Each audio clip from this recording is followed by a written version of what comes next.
In the headlines, a lack of electricity delays resumption of Venezuela's Miracle Eye Care program. The DAT once more comes out in support of a trade union congress, and West Indies under 19s secure second win in ICC World Cup. I am Kenny Williams with the Channel 5 News. Back with the details right after this. Rudolph Thomas Enterprise in Portsmouth, your suppliers of building materials and hardware products. Over 20 years experience in the business. Rudolph Thomas has lumber and plywood, galvanized and fenced pipe.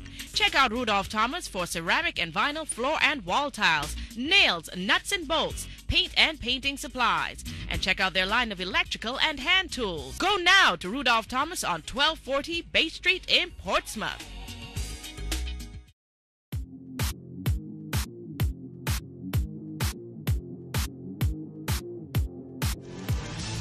Thanks for staying with us. First up, one of Venezuela's two special programs in Dominica is expected to resume as early as next month. Andrea Louis tells us more. The two main programs being hosted in Dominica were the Miracle Eye Care Mission and the distribution of Petrocasas to families in need. Both projects were interrupted by Hurricane Maria last year. In the case of the Petrocasas, they did not withstand the powerful winds of the Category 5 hurricane. However, Venezuela's ambassador to Dominica, His Excellency Hayden Pereira Sanchez, assured Dominicans that stronger material for the Petrocasas will be on island before the end of the first quarter of the year. I had a meeting with the president in Venezuela, who are talking with me about the Petrocasa, about the Miracle Mission. He told me you can say the Dominican people that we are going to continue our commitment. The president said me that. In the next day, I had to have a meeting with the Prime Minister, the Prime Minister Robert Skerry. We are talking about that because soon is coming the material for the Petrocasa. I don't know, it's in February, after Carnival, I don't know. And the Miracle Mission is coming after Carnival. I believe that in March, we have to bring the material for the Petrocasa, and after Carnival in February is coming the people of Miracle Mission. With the Petrocasas, one of the concerns was how strong the material is. Now, you say we are getting more material from Venezuela later. Is the material going to be stronger? Yes, you know that not only the Petrocasa, no? The Chinese embassy of China, they constructed the building and the roof gone too. Yeah. But the people have to understand that the hurricane was Category 5, very strong. But maybe it's coming now the engineer, and I am sure that the next Petrocasa we are going to construct is to be more strong. I am sure of that. As regards the eye care program, the Venezuelan ambassador cited limited electricity as the main reason for the delay in the resumption of this program. You know that they need to work. Dominica now don't have electricity. I know that the most of the town has electricity. In Maho has electricity, but somewhere no has electricity, and they need because they have a medical that need to be in the freezer. Now, apart from the electricity, is there any other problem with bringing the Miracle Mission to Dominica? Yes, we can work with generator, no? With generator. For example, I have a generator in the residence, but it's not the same. You know that they have to move, no? They have to move. But I believe that in the next day we have to solve that. I am watching the Don Lek. He working very hard with that, but I hope that in the next day we have solved that problem with the electricity. The Misión Milagro program was introduced to Dominica in December 2016. Reporting for Channel 5 News, I am Andrea Louis. In more top stories, the Dominica Association of Teachers is once again throwing its support behind the formation of a trade union congress on island. The talk of a trade union congress has been on the cards for several years now and usually resurfaces for discussion and public debate on May Day. Last year, the 19th National Meeting of the Dominica Association of Teachers was held under the theme, A Trade Union Congress, Consolidating for Greater Effectiveness in the Future.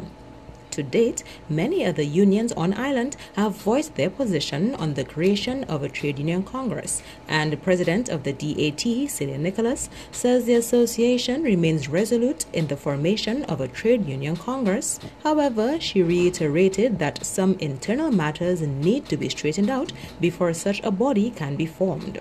DAT has always been for a trade union congress. From the time to my predecessor, Mr. Samuel, I was the one representing the DAT on all the talks that we were having for the trade union congress. But you know, normally they say we are the new kid on the block. So yes, we are the new kid on the block. We are waiting to see what the others are doing. But then why not a trade union congress? But as I always say, if you're going to have a trade union congress, there are certain matters which have to be dealt with.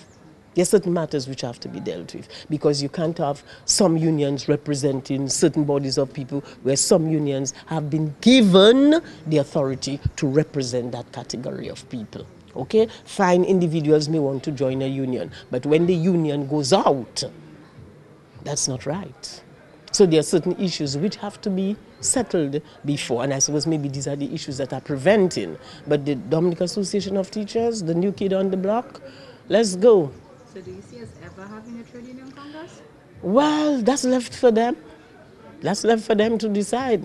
Because as I told you from the inception, we have been a lot of work. I remember we did a constitution, which that has having a constitution. We used to meet at the Dominica, the trade union office in Lago.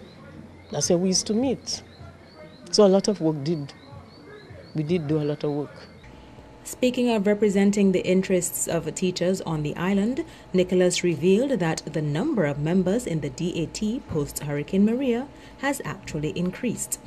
Our membership has not been affected at all. As a matter of fact, I mean, when we are a very philanthropic, I mean, sometimes people get vexed with us, even if people are not members of DAT. What we have, particularly with the goods that we are getting, we share with others. And then because, oh, miss, I want to become a member, you know, I want to become a member. So our numbers have increased, as a matter of fact. Our numbers have increased. And I mean, people are saying a lot of teachers have left the island. I'm not seeing that. Maybe they have left for a short period and they've come back. But even we got our list from the government just month end, and the membership has increased. Thank God for that. As far as negotiations for the 2018-2020 triennium go, Nicholas says that some details are still being ironed out in the negotiations for the previous triennium, 2015 to 2017. But remember, this one we have not even, we completed, yes, you but, completed this triennium? well, we have completed, but I mean, you know, there are certain little things to be done. Yes, yes. So when are you going to start the negotiation for the next triennium? Well, it depends on the government, I suppose. We are ready. Our vision is to strengthen the union. Our vision is to ensure that our teachers maintain their professionalism and become better teachers. And our vision, too, is to ensure that the contribution of teachers to the Commonwealth of Dominica is also recognized, you know, because the retirees, they complain that, I mean, you know, the retirement, what they get on retirement, etc. That was one of the issues we dealt with our negotiation, and we were told that they want to have a broader package of it. So we are holding on to see what will happen. Moving on to matters of economic impact, people who lost jobs as a result of Hurricane Maria will know what jobs are available as government prepares for a new employment initiative.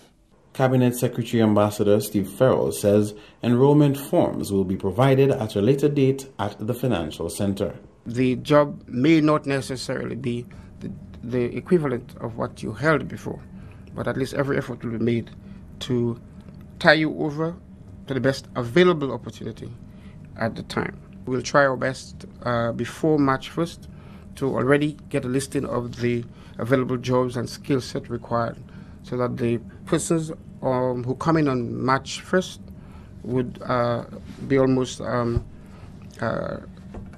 prepared, well, should be really prepared to work as soon as possible thereafter.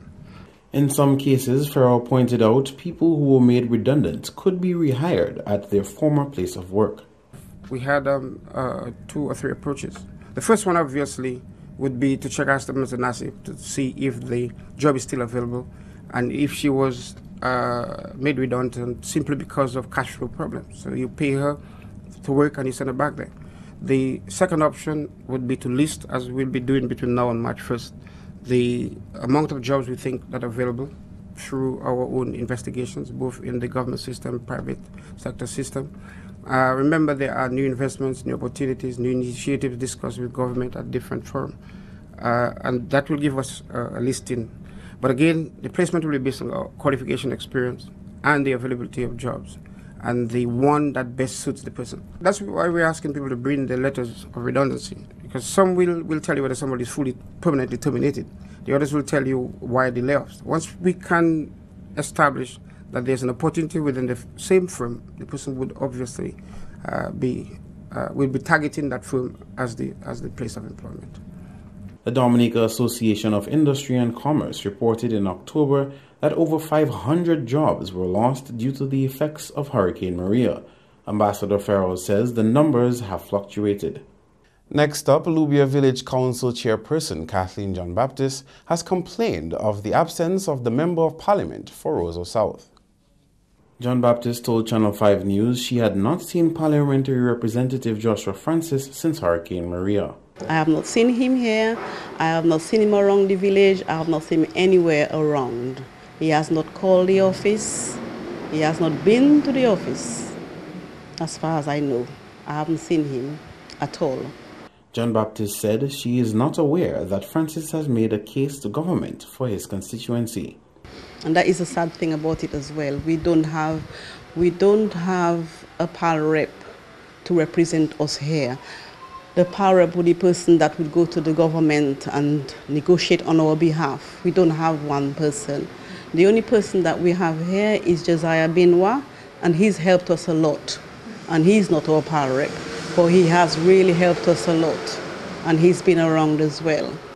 Francis, who bowed out of active partisan politics in December 2017, said he would continue his stint as MP for the Roseau South constituency, which includes Lubia. Back with more economic impact, Parliamentary Representative for Portsmouth, Ian Douglas, says the income generated by Dominicans from Ross University is as important as that generated from tourism. Minister Douglas says the income generated by the operations of Ross University does not only benefit Portsmouth, but filters through the entire country in one way or another. Douglas says the impact of the shutdown at Ross reaches far beyond the town's borders. I would say about 50% of the landlords who own buildings in the Picard area come from other parts of Dominica other than the Portsmouth area. They're not indigenous to Portsmouth. And so I can say of the businesses, you have Whitchurch, which is really, originally Roseau based. You have, a number of services like bus and transportation services that take people, workers from other parts of the island and bring them down on a regular basis. There are food providers, food service providers on the campus itself, and those restaurant establishments come from outside of Portsmouth. You have Orchard, you have, I think, Nassif has, Carl Nassif has businesses inside of Ross itself.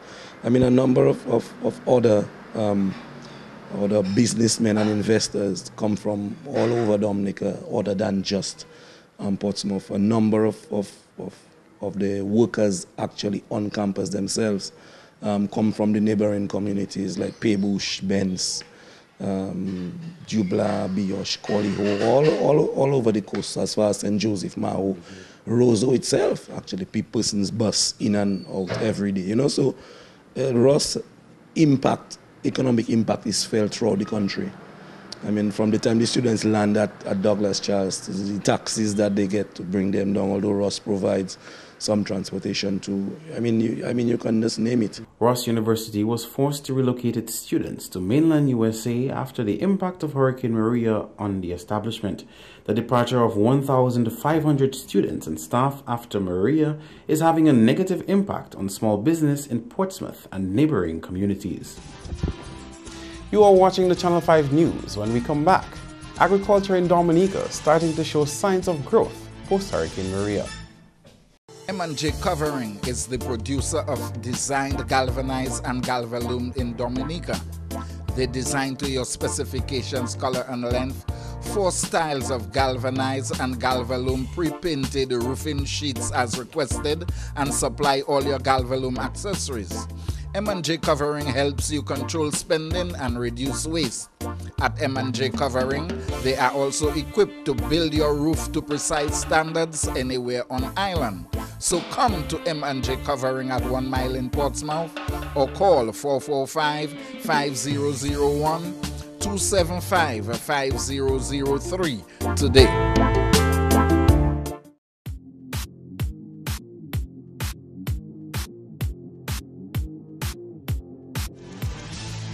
Welcome back. A decision by the Ministry of Agriculture to provide vegetable seedlings to homeowners after Hurricane Maria to promote food security is literally bearing fruit. One does not have to look far to see the results. Example, the Portsmouth market. But in a way, it's a mixed blessing in that while the destruction of the seedlings from the agricultural station means more fresh vegetables on the market, it also means there is more food and reduced buying power if you factor in the absence of the Ross students, staff, and employees. Consequently, vendors struggle to sell their produce. Here is how Portsmouth Mayor, His Worship Titus Francis, characterized the situation. One thing for sure is it's going to force us to eat properly. If not on the long term, but in the interim, you hardly see, although bananas, plantains, and those kind of things are a critical component of the diet, but you see a lot of vegetables. And as you mentioned, the fact that households could go to the agricultural station and get a tray of assorted seedlings, tomatoes, lettuce, cucumbers, whatever it is. A lot of people were able to take advantage of that and are producing their own vegetables. So the impact of that now is being seen on a low sale in the market, you know. If you talk to the farmers, the vendors at the market, they'll tell you sales are low, but it is low because, one, that a lot of people are producing their own little thing in their backyard, which is good. And I think moving forward, we need to take advantage of that situation in which will rebound to our own reduction in spending, so to speak, and redirecting some of those financial resources elsewhere. But I think, too, we need to mention the fact that the absence of Ross University has definitely created a significant economic negative impact on the town. And in addition to that, we have the redundancy of pretty close to 150 plus people.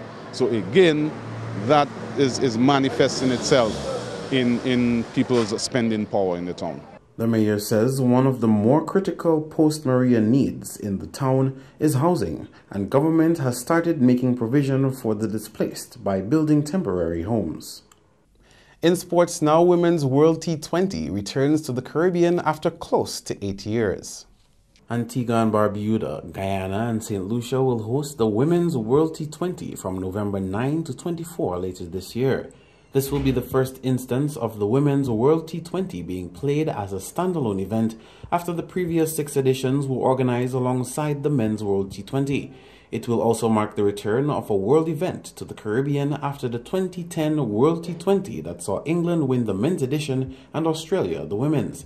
West Indies will get a chance to defend their title on home turf against New Zealand, Australia, India, Pakistan, South Africa, Sri Lanka, and England, who have all directly qualified.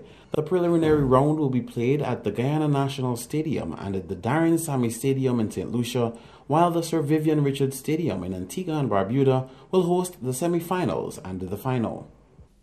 Yet another victory for West Indies when they celebrated their second win in the ICC Under-19 World Cup on Tuesday. Naeem Young, Bhaskar Yadram, Emmanuel Stewart and Kirsten Kalisharan set the foundation for their team, which helped West Indies chase 279 to beat Ireland by 4 wickets with 10 balls remaining. Ireland won the toss and elected to bat first to score 278 for the loss of 8 wickets. Neil Rock had the most resistance at the crease to be out on 91. Harry Tector also assisted with 69. Jeffrey Royal was the pick of the Windies bowlers when he picked up 3 wickets for 59 runs. Needing 279 to win, West Indies started their chase with a substantial opening partnership of 75 between Yadram, 52 of 48 balls, and Kimani Melius. Stewart contributed a timely 50 and Kalisharan 46. However, West Indies still needed 85 to win, but Young made his way to the crease and finished the chase with the next 10 overs, slamming 8 fours and a 6 during his half-century. Dominica's Alec Athanas was run out for 3 runs. The final scores from that encounter: Ireland 278 for 8, West Indies 281 for 6 in 48.2 overs. And one local sporting head is encouraging budding cricketers to put their confidence in his team to develop their skills. Sports coordinator Trevor Shillingford made those comments in light of the recent success of Alec Athanas in international cricket. He says other athletes have gone through programs organized by the sports division and have gone on to make significant improvements to their game. We can send a clear message to the young sports persons out there, especially those who are at the schools, primary schools and the secondary schools, that they can trust the programs that are offered by the sports division. We are committed to developing our young athletes. We are committed to providing them that initial experience, which we have seen over the years have produced a number of cricketers. I mean, we can speak of Kavem Hodge. He's a very recent feature in the news, given his performance during this year's regional season. Kavem Hodge is another person who have actually graduated from this program, having gone through the coaching caravan from the primary school, gone through the under 13 cricket tours that the sports division organized during the summer period. He is one of the players who have actually gone through this program. We can point to several other examples of young cricketers who are dominant on the regional scene, who have actually graduated from the programs offered at the sports division. With the addition of Alec Athanas as a success story of the sports division's cricketing programs, Shillingford says his team is encouraged to keep equipping athletes with the necessary skills to perform at the top.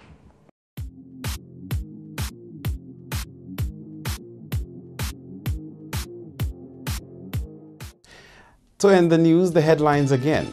A lack of electricity delays resumption of Venezuela's Miracle Eye Care program. The DAT once more comes out in support of a trade union congress, and West Indies under-19 secure second victory in the ICC World Cup. Feel free to contact us at news@marpin2k4.com. You can access our past newscasts on YouTube and tdnentertainment.net. On behalf of the production team, I am Kenny Williams. Thank you for watching. Join us next time.